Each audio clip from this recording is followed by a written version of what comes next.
Hello hi.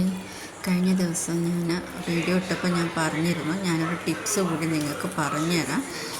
ഏതൊരു ഓർക്കിഡ്സിനും നമുക്കിത് ചെയ്യാം കേട്ടോ. ഡെൻഡ്രോബിയം, ഫളനോപ്സിസ്, കാറ്റ്ലിയ, ആർക്ക് ഏത് വെറൈറ്റിക്ക് വേണമെങ്കിലും നമുക്കിത് ചെയ്ത് കൊടുക്കാം. ഇത് ആവശ്യമുള്ളത് എന്താണെന്ന് വെച്ചാൽ, നമ്മുടെ ഈ പോട്ടിൻ്റെ താഴെ വയ്ക്കുന്ന ട്രേ ഇല്ലയോ, അതാണിത് കേട്ടോ. അതിലാണ് ഞാൻ ആ സ്റ്റിക്ക് പിടിപ്പിച്ചേക്കുന്നത്. അതായത് നമ്മുടെ ഹാങ്ങിങ്ങിൻ്റെ ആ സ്റ്റിക്ക് പിടിപ്പിച്ചേക്കുന്നത് ആ ട്രേനകത്താണ്. അതിൽ പിടിച്ചിട്ട് അതിൽ വെള്ളം ഒഴിച്ച് വെച്ച് കൊടുക്കുക. നമ്മുടെ ആ ട്രേയിൽ വെള്ളം എപ്പോഴും നിൽക്കണം. അതെന്താണെന്ന് വെച്ചാൽ, പ്ലാന്റിൻ്റെ താഴെ എപ്പോഴും ഒരു ഈർപ്പം ഉണ്ടാവും. എന്നിട്ട് ഈ പോട്ട് ഇങ്ങനെ ഇറക്കി വെക്കണം കേട്ടോ. അതിനകത്ത് ഇങ്ങനെ ഇറക്കി വെക്കണം. ഈ ഈർപ്പം നിൽക്കുന്ന ഭാഗത്തോട്ട് റൂട്ട് നല്ല രീതിയിൽ ഇറങ്ങി വരികയും അതിനാവശ്യത്തിനനുസരിച്ചുള്ള വെള്ളം അത് അതിന് ഒബ്സർവ് ചെയ്യുകയും ചെയ്യും. അത് കാരണം നമുക്ക് എന്നും പ്ലാന്റ് നനയ്ക്കേണ്ട ആവശ്യം വരുന്നില്ല. ഫലനോപ്സിസ് എന്നൊക്കെ പറഞ്ഞാൽ നമുക്ക് ഡെയിലി നനയ്ക്കുമ്പോൾ കൂമ്പിൽ വെള്ളം നിൽക്കാനൊക്കെ സാധ്യത വളരെ കൂടുതലാണ്. പിന്നെ ഒരു 2-3 ദിവസം വരുമ്പോൾ അതിൻ്റെ പോട്ടി മിക്സ് നനയുന്ന രീതിയിൽ മാത്രം വെള്ളം നനച്ച് കൊടുക്കുക.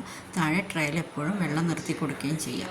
ഓക്കെ, ഇത് നമുക്ക് താഴെ സ്റ്റാൻഡിലൊക്കെ വെക്കണമെങ്കിൽ അങ്ങനെയും ചെയ്യാം കേട്ടോ. നമുക്കിത് ഇങ്ങനെ തന്നെ വെക്കണമെന്നില്ല. ഇതേപോലെ താഴെ വെച്ച് കൊടുക്കാം.